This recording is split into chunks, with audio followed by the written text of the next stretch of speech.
कहानी की शुरुआत पीटर से होती है, जो 27 साल का एक थेरेपिस्ट है और लोगों को सेक्स से जुड़ी अस्वस्थ जुनूनी आदतों से बाहर निकालने में मदद करता है। अपने पेशे की प्रकृति के बावजूद पीटर का खुद का नजरिया बेहद असामान्य है। वो दावा करता है कि उसने अपनी जिंदगी में कभी भी यौन इच्छा महसूस ही नहीं की। एक दिन एक खास तौर पर आकर्षक नई क्लाइंट के साथ सेशन के दौरान पीटर की प्रोफेशनल सीमाओं की परीक्षा होती है। वो महिला उसे बहकाने की कोशिश करती है, उत्तेजक शब्द फुसफुसाती है और खुद को उसके सामने पेश तक कर देती है, लेकिन पीटर विचलित नहीं होता। वो शांति से उसे एक सेल्फ हेल्प किताब थमा देता है, वही किताब जो उसने खुद लिखी है और जो भावनाओं पर नियंत्रण और आत्मसंयम के जरिए शांति पाने पर केंद्रित है। पीटर का दर्शन सीधा है, लेकिन काफी कट्टर भी। उसका मानना है कि सेक्स इंसान की सोच को धुंधला कर देता है और उसे उसके असली उद्देश्य से भटका देता है। उसके हिसाब से बिना किसी शारीरिक इच्छा के भी एक पूरी तरह अर्थपूर्ण और संतुलित जीवन जिया जा सकता है। उसी शाम पीटर अपने घर पर अपने करीबी दोस्तों रिच और ल्यूक के साथ आराम करता है। दोनों बेफिक्र प्लेबॉय हैं और दोनों के पास उसके अपार्टमेंट की चाबियां हैं। उनकी हल्की फुल्की बातचीत से प्यार और वासना को लेकर उनके अलग अलग नजरिए सामने आते हैं। कुछ देर बाद पीटर खुद को वहाँ से अलग करता है और बताता है कि उसकी एक दोस्त मिशेल ने उसे डिनर पर बुलाया है, एक ऐसा न्योता जो किसी गहरी बात की ओर इशारा करता है। जल्द ही ये साफ हो जाता है कि पीटर के मन में मिशेल के लिए खामोश भावनाएं हैं। जब वो वाइन की एक बोतल लेकर उसके घर पहुंचता है तो उसकी मुलाकात मिशेल के बॉयफ्रेंड चार्ली से होती है, एक आत्म केंद्रित बिजनेसमैन जिसे आसपास के लोगों से ज्यादा अपने फोन में दिलचस्पी है। अंदर मिशेल मेहमानों के लिए एक शानदार खाना तैयार करती है। जैसे ही पीटर उसे चखता है वो सच में प्रभावित हो जाता है और कहता है कि उसे अपना खुद का रेस्टोरेंट खोलना चाहिए। ये विचार मिशेल के चेहरे पर चमक ले आता है, कुछ ऐसा जिसके बारे में उसने पहले कभी गंभीरता से सोचा ही नहीं था। डिनर के बाद पीटर अपने माता पिता से मिलने जाता है। उसका पिता चुपचाप अपनी पत्नी से कहता है कि वो पीटर की पूरी तरह से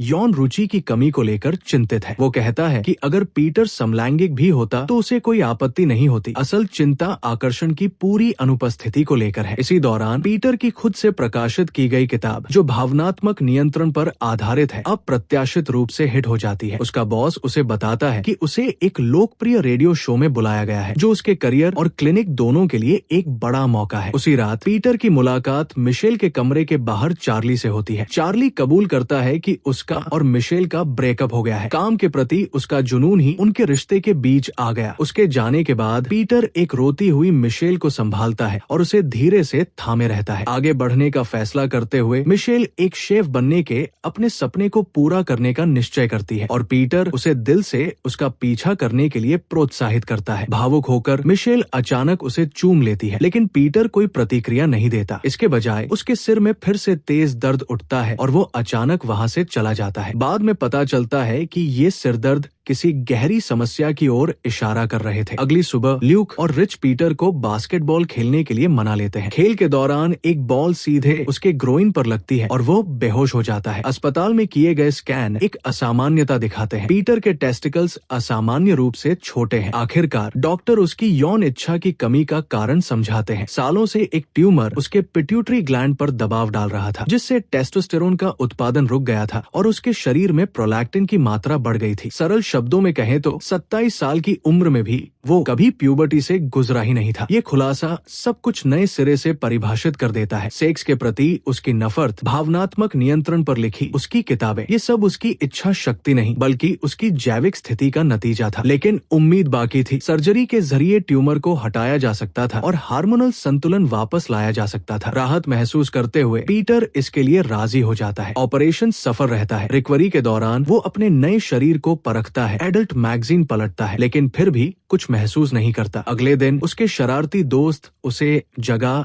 देने के लिए एक स्ट्रिपर ले आते हैं, लेकिन वो भी बेअसर रहता है। फिर अगली सुबह पीटर पहली बार अपनी जिंदगी में इरेक्शन के साथ जागता है। उसके हैरान माता पिता जश्न मनाते हैं और मजाक करते हैं कि उनका बेटा आखिरकार 27 साल की उम्र में प्यूबर्टी में दाखिल हुआ है। नई ऊर्जा से भरा हुआ पीटर अपने अपार्टमेंट लौटता है, जहाँ उसे ल्यूक एक और महिला के साथ मिलता है। तंग आकर पीटर दोनों को बाहर निकाल देता है और बाथरूम में चला जाता है, जहाँ वो पहली बार आत्म सुख का अनुभव करता है। उसी दिन से पीटर अपनी नई नई इच्छाओं से मोहित हो जाता है और धीरे धीरे उनका आदी भी, उन भावनाओं को तलाशते हुए जिन्हें उसने पहले कभी जाना ही नहीं था। इसी बीच मिशेल उत्साह से उसे बताती है कि वो एक हफ्ते के लिए एक बड़े कुकिंग कॉन्टेस्ट में हिस्सा लेने जा रही है। अगर वो जीत जाती है तो उसे लॉस एंजेलिस के एक बेहद प्रतिष्ठित रेस्टोरेंट में जगह मिल जाएगी। पीटर उसके लिए दिल से खुश होता है, लेकिन उसकी गैर मौजूदगी उसे भीतर ही भीतर बेचैन कर देती है। काम पर हालात और जटिल हो जाते हैं। एक सेशन के दौरान एक मरीज की कहानी अचानक उसे उत्तेजित कर देती है, ऐसा कुछ जो उसके साथ पहले कभी नहीं हुआ था। घबराकर पीटर अपने डॉक्टर से सलाह लेता है। डॉक्टर समझाते हैं कि उसका शरीर अब बस कैचअप कर रहा है, क्योंकि पीटर की प्यूबर्टी 15 साल की देरी से आई है, इसलिए उसके हार्मोन्स अब एक साथ तेजी से बढ़ रहे हैं। जो इच्छाएं, भावनाएं और आवेग ज्यादातर लोग किशोरावस्था में महसूस करते हैं, वे सब अब उस पर पूरी ताकत से टूट पड़ रहे हैं। मूड स्विंग्स, अचानक उठने वाली इच्छाएं, यहाँ तक कि आवाज में बदलाव, ये सब इस प्रक्रिया का हिस्सा है। डॉक्टर उसे भरोसा दिलाते हैं कि ये सब अस्थायी है और जल्द ही चीजें संतुलन में आ जाएंगी। बाद में पीटर मिशेल को कॉल करता है ताकि प्रतियोगिता के बारे में हालचाल ले सके, लेकिन जब वो यूं ही किसी और आदमी का जिक्र करती है तो पीटर के दिल में जलन की एक तीखी चुभन उठती है। ये उसके बड़े होने के साथ आने वाली एक और भावना का पहला अनुभव होता है, इच्छा और लगाव का वो उलझा हुआ बेकाबू मिश्रण। अगले दिन पीटर अपने बेस्ट सेलिंग बुक पर चर्चा करने के लिए एक लाइव रेडियो शो में पहुंचता है, लेकिन इंटरव्यू के बीच ही उसकी आवाज अचानक फटती है और बिना चेतावनी के भारी हो जाती है, जिससे शो को बीच में ही रोकना पड़ता है। शर्मिंदा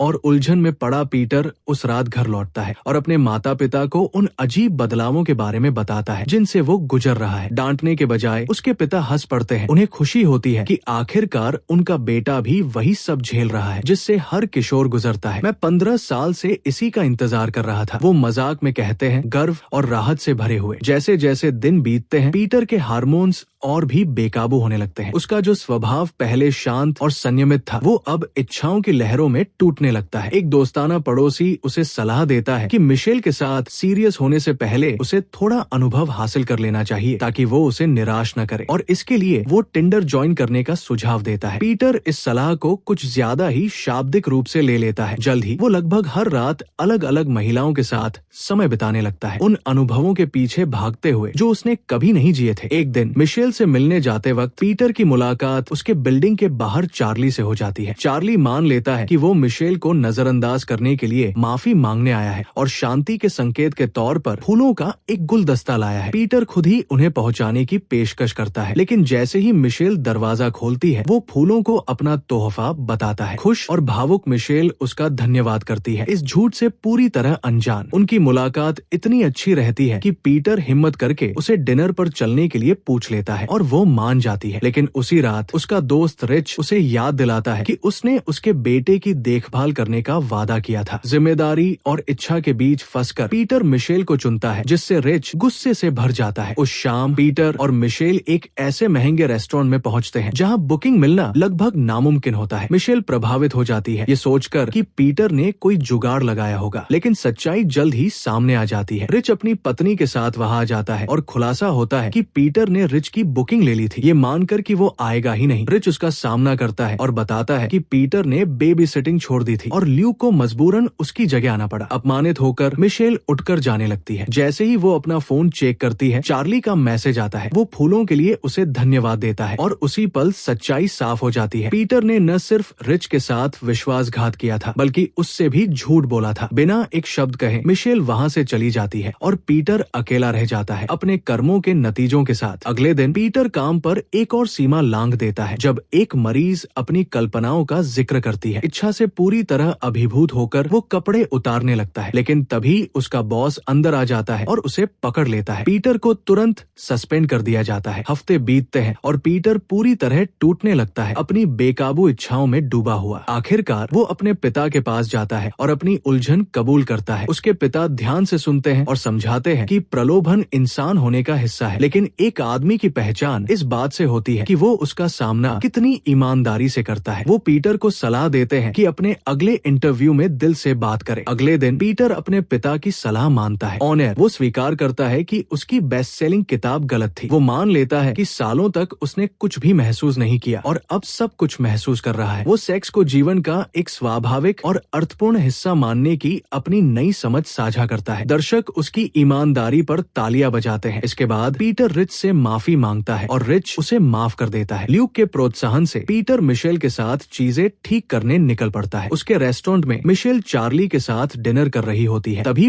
पीटर वहां पहुंचता है। वो अपनी पूरी कहानी सामने रख देता है, अपनी मेडिकल कंडीशन, वो साल जो उससे छिन गए और वो सबक जो उसने सीखे। उसकी सच्चाई से प्रभावित होकर मिशेल चार्ली से रिश्ता खत्म कर देती है और पीटर को चूम लेती है। आखिरी पलों में दोनों पहले से कहीं ज्यादा खुश नजर आते हैं। मिशेल गर्भवती है, पीटर बच्चों के साथ काम कर रहा है और वो एक नई किताब लिख रहा है जिसका नाम है embracing the beauty and chaos of growing up. देखने के लिए धन्यवाद। अगर आपको ये रिकैप पसंद आया हो तो सब्सक्राइब करना न भूलें और ऐसी ही और कहानियों के लिए बेल आइकन जरूर दबाएं।